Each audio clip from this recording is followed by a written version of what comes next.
Fala, plantoneiros, tudo bem por aí? Espero que sim. Vocês sabem conduzir um caso de cetoacidose diabética com segurança no pronto-socorro? Vem comigo!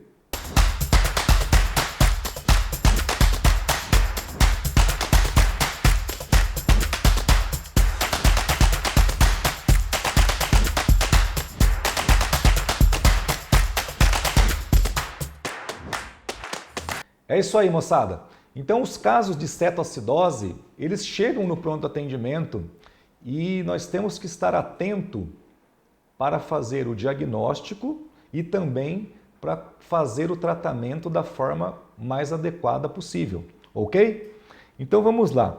Como que nós aventamos a hipótese do paciente com cetoacidose, né? Como que nós aventamos a hipótese de que aquele paciente que está chegando ali na sala de emergência, ele está num quadro de cetoacidose. Às vezes ele nem chega na sala de emergência, viu? É o paciente que fica lá esperando a consultinha lá meia hora até você chamar, você chama ele e ele está em cetoacidose. Ainda não está grave, mas se você não fizer nada ele vai degenerar, vai ficar grave, certo?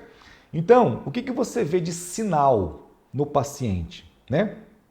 O que é sinal? Então eu coloquei aqui nesse primeiro slide, observe, sinais e sintomas. Então, o que nós temos que pensar? Sinais, aquilo que a gente vê no paciente. E sintomas, aquilo que o paciente nos conta que ele está sentindo, certo? Então, sinal.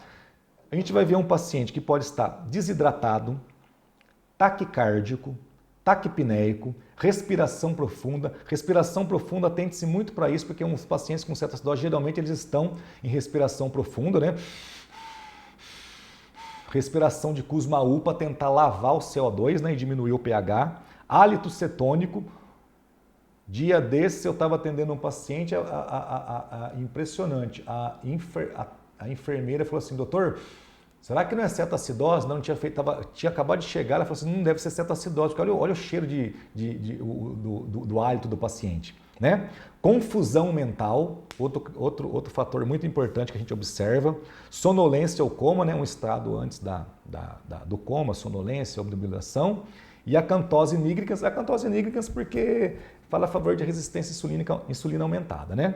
Beleza. E sintomas? O que o paciente pode contar para a gente que ele está sentindo ou que ele está notando de alteração nele, né? Ele pode falar de poliúria, fazendo muito xixi, um volume aumentado de urina ou fazendo muitas vezes, né? Poliúria, polaciúria, né? Polidipsia, sentindo muita sede, está bebendo muita água. Polifagia, sentindo muita fome, né? Astenia, está com fraqueza, não está indo bem, fala que não está legal. Fraqueza, né? Está com fraqueza. Emagrecimento, está comendo muito e emagrecendo, né? Náuseas ou vômitos, queixa muito comum no paciente com a cetoacidose mais grave um pouco, o paciente vomita, chega vomitando, né? E dor abdominal. Dor abdominal também é uma constância, né? Então, esse é o tipo de apresentação clínica, as coisas que o paciente conta e aquilo que a gente observa nele que a gente tem que ficar atento. Isso aí pode ser cetoacidose, né? Por que a gente tem que estar atento? Porque nem sempre esse paciente chega grave, é aquele paciente que já chega direto, já vai direto para a sala de emergência. Não, às vezes é um paciente que fica esperando ali a consultinha meia hora e você chama o paciente e ele está em cetoacidose, mas ele não está num quadro franco, ele não está muito grave ainda. E a gente pode comer bola, mandar esse paciente embora e ele voltar depois pior, tá? Então, ficar atento para esses sinais e sintomas. Outra coisa que não está aqui, geralmente o primeiro quadro desse paciente é aquele paciente jovem, aquele adolescente, porque o paciente com cetoacidose é mais fácil que ele faça a cetoacidose na primeira vez, antes que ele descobriu que ele é diabético. Principalmente o diabético tipo 1, porque geralmente depois que ele já fez o diagnóstico, aí ele toma a insulinazinha dele bonitinho e não faz o quadro de cetoacidose, ok? Então, atenção para pacientes emagrecidos, jovens, né, adolescentes ou adultos jovens que chegam com esse quadro clínico. Esse paciente pode estar em cetoacidose. Por que eu estou falando isso? Porque se você não fizer um destro, você não vai aventar a hipótese. Aquele paciente que já foi para a sala de emergência, que vai ganhar um destro, você vai estar lá com um destro high, um destro de 400, 500, vai fazer parte da sua hipótese diagnóstica. Agora, se ele chegar contando, doutor, não sei, parece que eu estou fazendo mais xixi, nem fala isso. Eu estou com fraqueza, astenia, uma dor na barriga, uma dor abdominal. Ele está em cetoacidose, não está franco, você pode confundir isso, dar mais importância para a dor abdominal do que para o quadro de astenia e de cetoacidose dele, ok? Beleza. Aí quais são os critérios diagnósticos, né? O critério diagnóstico é por glicemia, você tem o paciente com esse quadro clínico e uma glicemia maior que 250, ou então você fez a gaso dele e deu um pH menor que 7,3 ou um bicarbonato consumido menor que 15, ou o paciente tem cetonúria ou cetonemia. Cetonúria você até pode ver no exame de urina, certo? Quais os critérios de gravidade? Pode ser um paciente leve, o pH menor que 7,3, bicarbonato menor que 15, ou moderado, pH já aí está mais baixo ainda, menor que 7,2, bicarbonato menor que 10, mas maior que 5, né? E o grave com pH menor que 7,1 e um bicarbonato menor do que 5, né? Ok. Tá, o que você precisa saber na cetoacidose e o que você precisa saber que você tem que fazer com o paciente em cetoacidose? Você tem que resolver 3 coisas nesse paciente. Primeira coisa, tem que resolver a desidratação, depois o distúrbio hidroeletrolítico e tem que resolver a produção de cetoácido. Tem que cortar essa produção de cetoácido, porque é isso que está levando à acidose dele e a desidratação também. Tá? Mas primeiramente a gente resolve a desidratação. Depois a gente vai resolver o distúrbio hidroeletrolítico e a produção de cetoácidos aí no mesmo momento, na segunda hora de tratamento de preferência. Ok? Então, fez a hipótese, aventou a hipótese, o paciente tem o quadro clínico de cetoacidose, está com o destro alterado, nós vamos começar o tratamento desse paciente. Como que nós vamos começar? Veja aí, fiz uma prescrição de primeira hora. Essa daqui é basal, a gente pode usar para quase todos os pacientes. Então, jejum até segunda ordem, soro fisiológico 1000 ml, estou pensando ali, numa hidratação de 15 a 20 ml por quilo, na primeira hora a gente tem que fazer para esse paciente. Né? Então, 1000 ml a gente está pensando em um paciente de 50 quilos, que a gente está fazendo 20 ml por quilo. Então, mais ou menos, correr um solão em 1 hora, para hidratar esse paciente. Monitorização cardíaca, porque esse paciente pode ter distúrbio do potássio, né? Ofertar oxigênio, se o paciente tiver com a saturação menor que 82, cabeceira elevada, 30 a 45 graus, porque lembra que é um paciente que pode vomitar, se ele estiver deitado ele pode vomitar e broncoaspirar, você vai ter 2 problemas para resolver, e não é isso que a gente quer. Né? Vai dar antiemético, Plasil, bromoprida ou ondansetrona, pode colocar uma dipirona se ele tiver com dor também, se ele já tiver vomitado, né? E exames, coletar os exames. Quais os exames que a gente tem que coletar para esse paciente? Gasometria arterial, mandatória, pode ser arterial ou venosa, que a gente quer ver o pH e o bicarbonato. Sódio e potássio, glicemia, hemograma, para ver se não tem uma infecção, às vezes é um paciente que está tomando certinho, mas tem uma infecção que predispôs ele ao quadro de cetoacidose, né? Exame de urina, creatinina, raio-x de tórax e eletro. Eletro porque a gente precisa descartar lá que ele tem algum problema no potássio que esteja cursando com alteração eletrocardiográfica. Beleza, fez a prescrição de primeira hora, agora nós temos 1 hora para pensar e esperar sair o resultado desses exames. É isso aí, moçada. Então, feito a prescrição da primeira hora, agora nós vamos esperar o resultado dos exames para fazer o tratamento da segunda hora, ok? Porque aí sim que nós vamos tratar o distúrbio hidroeletrolítico e também quebrar a produção de cetoácido desse paciente, certo? Então, vamos ver comigo aqui, Então, na segunda hora, nós vamos fazer a insulinoterapia e corrigir o distúrbio eletrolítico, certo?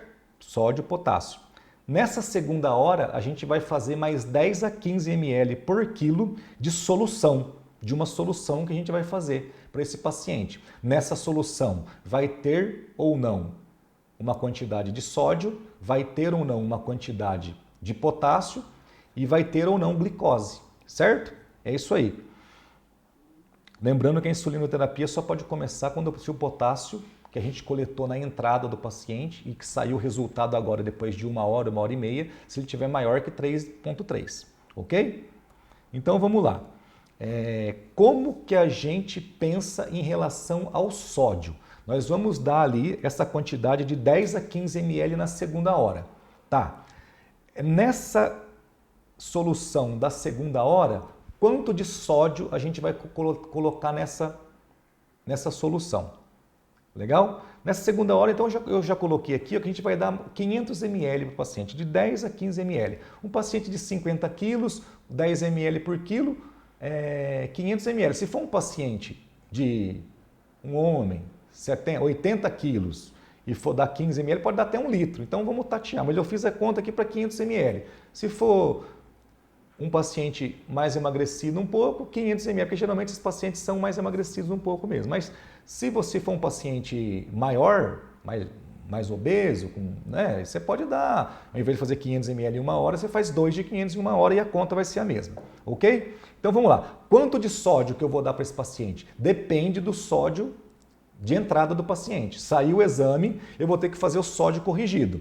Então qual que é o valor do sódio corrigido? É o sódio que veio no exame mais a glicemia do paciente de entrada. Então, a glicemia do paciente de entrada estava lá, vamos supor, 500. Então, como que eu faço essa conta? Então, e o sódio do paciente veio 130. Tá, veio 130 o sódio de entrada do paciente e ele tinha a glicemia de entrada lá de 500. Então, 500 menos 100, 400. 400 vezes 2, 800. 800 dividido por 100 dá 8. Tá? Ele chegou com 130, então o sódio corrigido dele é de 138. Ok? Chegou com a glicemia de entrada de 300. 300 menos 100, 200 vezes 2, 400. 400 dividido por 100 dá 4, mais os 130 de entrada, 134. Por que eu vou fazer o sódio corrigido do paciente? Para saber quanto de sódio vai nessa solução. Então, o paciente que tiver o sódio corrigido maior que 135, a gente vai fazer soro ao meio. Como que eu faço soro ao meio? Se eu vou dar soro sem glicose para esse paciente, eu posso fazer o soro fisiológico 250 ml mais água destilada 250 ml. Isso daí vai ser soro ao meio, vai ser uma solução com concentração de sódio de 0,45%.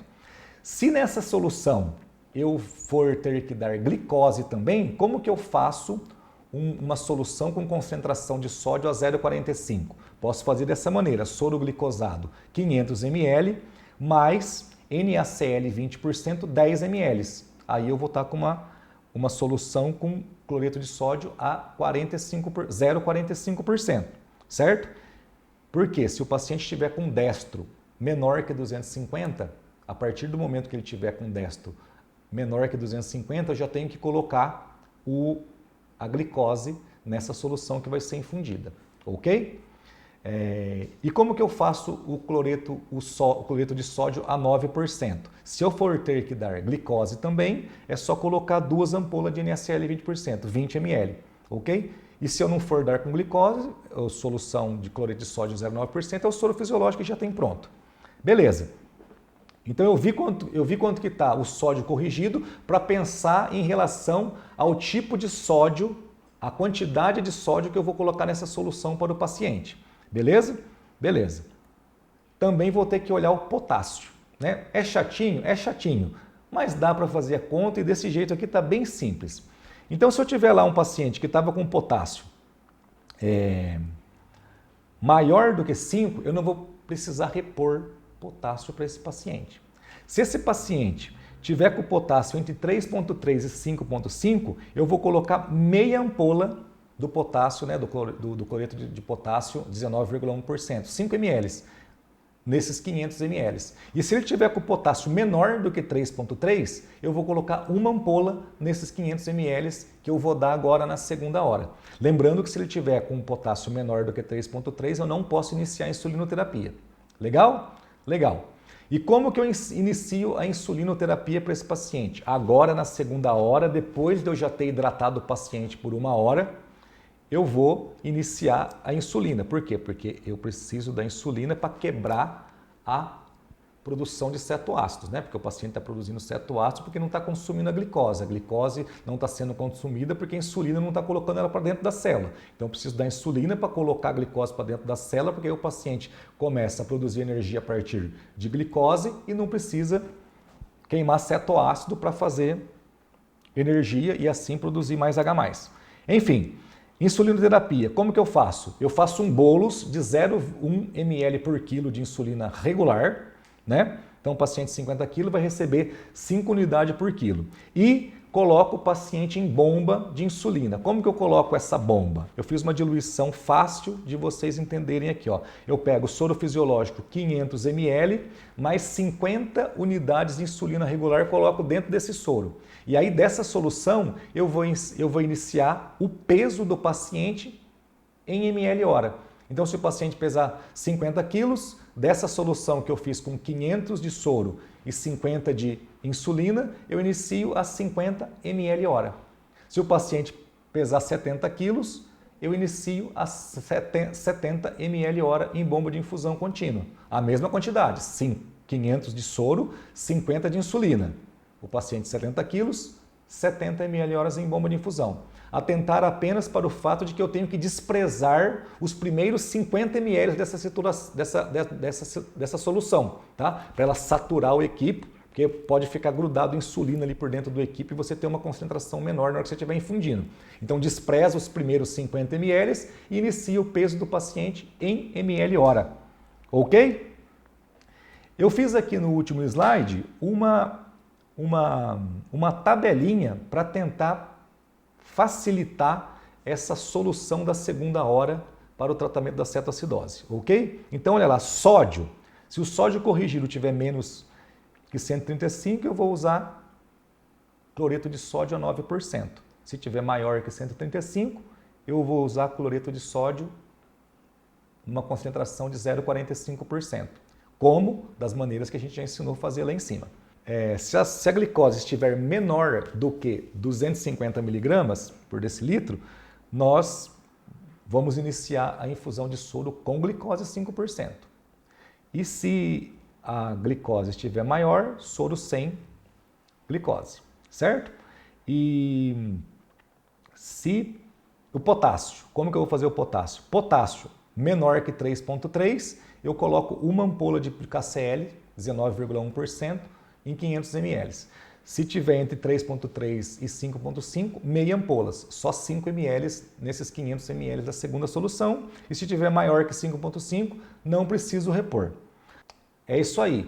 Devemos atentar também para a infusão de insulina. Qual que é a meta na segunda hora, quando a gente começa a fazer a infusão de insulina no paciente? Qual que é a meta? Como que a gente tateia isso? A gente quer que tenha uma diminuição da glicemia entre 50 e 75 miligramas por hora. Então o paciente chegou lá com 350. Legal. Aí na segunda hora eu comecei a dar insulina para ele. Aí no final dessa segunda hora eu faço de novo o destro. Quanto que eu quero que tenha diminuído? Se ele chegou com 300, ele tem que estar para baixo de 250. Que tem que diminuir pelo menos 50. Ah, não diminuiu, foi para 230. Opa, a quantidade de insulina que eu estou dando está sendo pouca. Eu aumento essa infusão, eu aumento a velocidade de infusão. Se eu estava lá num paciente de 50 kg dando 50 ml hora, eu passo para 70, 75 e observo depois ao final dessa segunda hora, da terceira hora no caso daí, quanto que vai estar a glicemia do paciente. Ok, galera? É isso que eu queria conversar com você a respeito desse assunto. É isso aí, moçada. Espero ter contribuído para o acúmulo de informação de vocês a respeito da cetoacidose diabética, para que vocês tenham mais segurança e conforto para tratar os pacientes com essa patologia. Muito obrigado, valeu!